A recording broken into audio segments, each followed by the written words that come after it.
Welcome to Pick Up and Deliver, the podcast where I pick up my audio recorder as I step off the train and deliver an episode to you while I walk home. I'm Brendan Riley.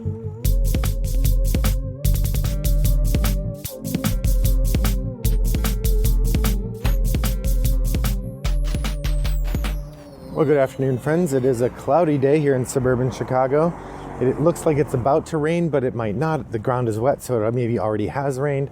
I have my umbrella with me in case it starts to, but I don't think I'm going to need it. The weather is mild, bordering on chilly. I have a jacket on. It's just about the coolest it could be without this jacket being too light. If it were any cooler, I would wish I had a heavier jacket, but this one seems okay for now. I bet by the end I'm going to regret not having a hat. So that gives you an idea of the weather, or rather my state in it.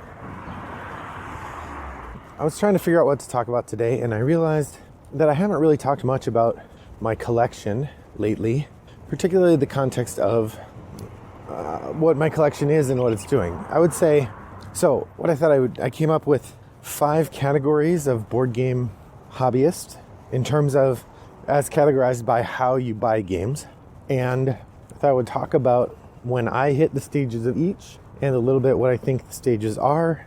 And for me, what some of the significant games that mark that part of my hobby, my tenure in that hobby. So let's jump into it, shall we? I would say the starting place for many is the casual gamer. Now, my board game history is a bit strange. I've had ebbs and flows in how I spend money on games. There were several years where I spent a bunch of money on Warhammer 40,000. There were several years where I spent a bunch of money on Vampire: The Eternal Struggle cards. In both of these cases, these were purchases that were avid gamer purchases, but they weren't part of a board game collection. So really what I'm talking about here is starting around 2009, 2010, when I started slightly more actively acquiring and playing board games. And somewhere around 2013, 2014, I started really actively acquiring board games and kind of jumped into the hobby hardcore at that point. I would say, somewhere around 2013, 2014 is when I really started listening to board game podcasts a lot and really paying attention to what's going on in the board game world. 2015, I was certainly fully in it. So what I thought I would talk about is these different stages of how my collection was created and what were some of the games I thought of as significant. So the first one, I would say casual. This is the board game hobbyist, maybe who has a few games, who likes playing games, but for whom it isn't a primary activity or a primary hobby, and the collection isn't really a big deal. They have a few games, they play them occasionally, so on. Let's say a couple games that mark my era of game hobbyist when I was a casual gamer before I got too deep into the game weeds. I would say I had Guillotine, which my wife got me for my birthday one year. I had Stevenson's Rocket, which I actually bought when my wife and I were on our honeymoon in Seattle. And I had a number of mass market games. I had the variety of mass market games that we got from, that I had from when I was younger, but I also had the occasional trivia game I would get, like Director's Cut, which I recall being a movie trivia game. Thing is, it was just movie trivia. Do you know the name of this director? Do you know the name of this movie? It wasn't really a hobbyist game in the style of games. Now, I wouldn't buy a trivia game like that now, for example. So that was my casual era. While I have always been a gamer, in terms of the board game hobby, I would say up until like 2009, 2010, that was the hobbyist era for me. It was in 2009, 2010 that I finally started buying more hobby games. I got Ticket to Ride. I got Last Night on Earth, and things started from there. So the next several years, I would say I spent as an explorer. So an explorer is somebody who has discovered the board game hobby and is enjoying it and trying out different things that they like. For me, that journey involved finding a couple different media sources that connected nicely to the kinds of things I like to play. For example, I had discovered Will Wheaton's Tabletop, which was an enjoyable show that did live plays or edited live plays of board games along with sort of one-on-one interviews. It was very highly produced and really entertaining, very popular. And I enjoyed that quite a bit. I was really just starting out in the hobby in that. A good way for me to mark where I was in the hobby at that time was that I went to San Diego Comic-Con in 2014. And while I knew games there, I didn't really know what to look for or any gaming things to get there. So that was an early part. But at that point, I was already really into tabletop as a show and was really enjoying that. And so that's a good mark for my explorer phase. In that time, I was trying lots of different things. I was backing a bunch of games on Kickstarter. That's when I discovered Martin Wallace, was backing the Study in Emerald game, which of course part of the reason I backed it was because it was a themed version of a Neil Gaiman story that I really liked. But that's also how I discovered who Martin Wallace was. I remember the campaign for that said, from legendary board game designer Martin Wallace, creator of Brass. And it wasn't too much longer after that game that I ended up getting Brass. And so I think in the explorer phase, you are trying lots of different things. You aren't quite sure what you do like and you don't like, but you're open to it all and you want to give it a try. You're enthusiastic about it and you're jumping in. And then I would say my next phase for me was what I'd call the Enthusiast Phase. And for me, the Enthusiast Phase was the most heavily acquisition-heavy phase of the arc of my board game collection and my board game hobby. There were several years where I had really latched on to the idea of board gaming as a hobby, as a passion, and I had figured out the kinds of games that I liked generally, and now it was about just gorging myself, trying as many games as I could, trying to acquire as many games as I could, and really diving deep into the hobby. That's when I really started listening to a variety of different board game podcasts. That's when I started to participate a lot on Board Game Geek. I think 2015 or 2016 are the first times I actually paid money in to support Board Game Geek. So I was using it enough that I felt like I should help pay for the site. At this point, I was starting to play Netrunner a lot. And then this is when I started designing games as well. 2015 is when Rob and I was attending a weekly game night. Maybe not every week, maybe every other week, but I was going to game nights somewhat regularly with Rob, and he and I both showed our designs to each other and said, hey, look at this thing I've been working on. And so the nice thing about that, or what was interesting about that to me, was this: it still had the wide-eyed joy of the hobby that was an earmark of being slightly newer to the hobby, but it also was accompanied by a broad and growing depth of knowledge and depth of my collection.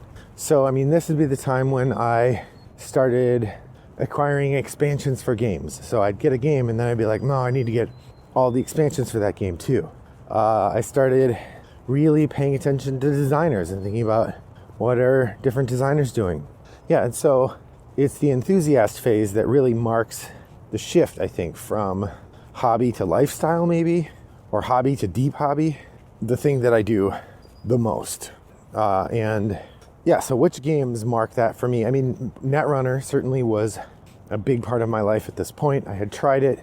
It became popular in like 2012 or 2013. It was relatively new, but it was very popular. And so I tried it a couple years later, and it was a hook. Now, interestingly, or not interesting to you, I don't know. But like I said, Vampire the Masquerade or Vampire the Eternal Struggle was a big card game for me back in the day. And we did actually play a little Netrunner as well. Both of those games were pretty interesting. I just never was part of a community that played them very deeply.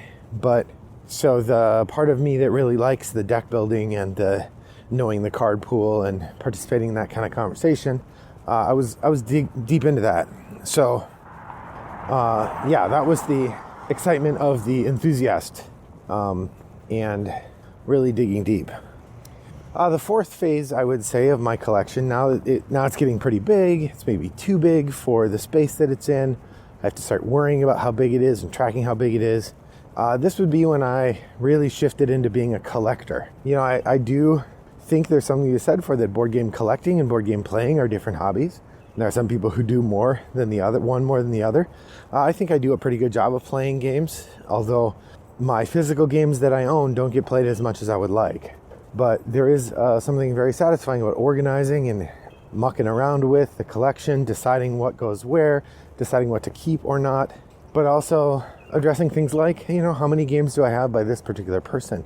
Do I put them all near each other so they look cool? How do I arrange my collection? How do I organize it? This is the era of the collector, is the era of the blinging out of my component set, starting to buy plastic storage things to make the pieces store nicer in the containers. Starting to think about what does it mean to get upgraded components and noticing what that does for the experience. Getting a playmat that we use most of the time on our dining room table so that when we're playing a game, it feels fun. All of these things, sort of shifting the gaming experience or thinking a bit more about the gaming experience, was a big part of the last few years for me as a collector. And so the games as a collector, there's a big part of it where really thinking about, okay, there's these designers that I love, and sort of like the enthusiast, the collector is really thinking about shaping my collection, buying games from designers that I love, but also thinking about like what experiences do I want in my collection that aren't there yet. Thinking about, okay, I don't have very many solo games. Maybe I should look into solo games a little bit. I don't have war games. I would say that's a place that is still a gap in my collection, but honestly, I'm not that excited about getting war games. But if I wanted to, that would be something I think a collector does. The collector also thinks about managing the plays of the collection, I think, a bit more closely, thinking about what does it mean to have as many games as I do? What kind of priority do I have for my games? If I have a game and I'm only going to play it once every 5 years, is it still worth having? Do I make an effort to make sure I play each of my games? Or do I have some games that I buy and I just never play them? They're sitting on my shelf. And I have some games on my shelf of opportunity that are very old. And what does it say about my collection and myself as a gamer that I have those? These are all things that I think the collector concerns themselves with.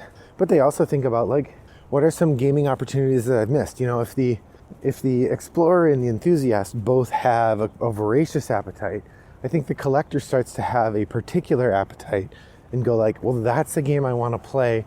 If I get an opportunity, I will play that. So, like, for me, a collector's game, a game that I sought out because I'm a collector, is Sidereal Confluence. So Sidereal Confluence is a weird game. It's an experience game. You don't get to play it very often, but it's a real treat when you do. And it's really fun to play. Another collector's game that I got is Twilight Imperium. I haven't played that yet. I bought it, played it once, sold it because they brought out the 4th edition. I knew I was never going to play the 3rd edition again, and I knew that the longer I waited to sell it, the less it was going to be worth. So I sold it, and then sometime later when I had some money saved up, I got the 4th edition. Haven't played that yet, but I know I will. And it's an experience that I'm looking forward to having. So there's an element of the collector is about managing and enjoying the collection and thinking about what is the collection missing? What do I want the collection to have? Thinking about my games both as a thing to do and objects to be owned, and really doing that managing. Like I said, that's something that I feel like was a habit up until very recently. Maybe even last year, you could still call me a collector. And I don't know that ever goes away. I would still say I'm a collector, but I am trying to shift more into being a curator. And now I would say curating is the 5th category. And a curator is somebody who I think basically has decided their collection is big enough and they want to weed it, to use the library term, to be the best collection of the size it could be that it is. So as you get new games and try them, I can always see myself leaving 50 to 100 games in my 500 game collection as games I haven't tried yet or haven't decided to keep yet.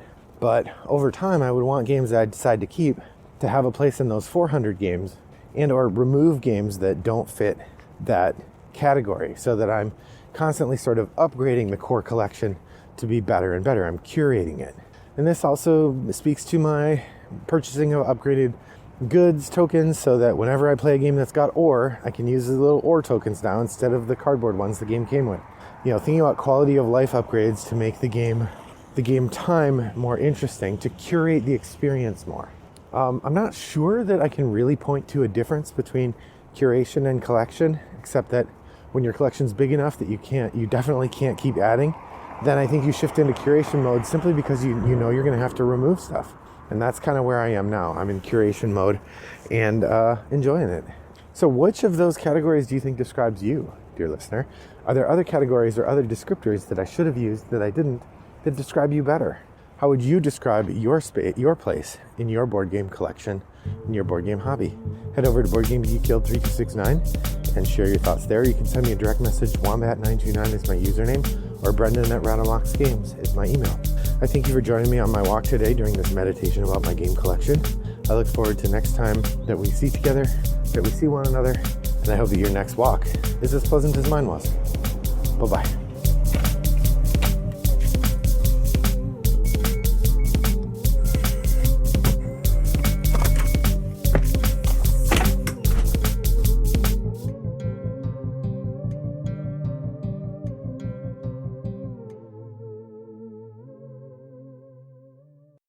Brought to you by Rattlebox Games.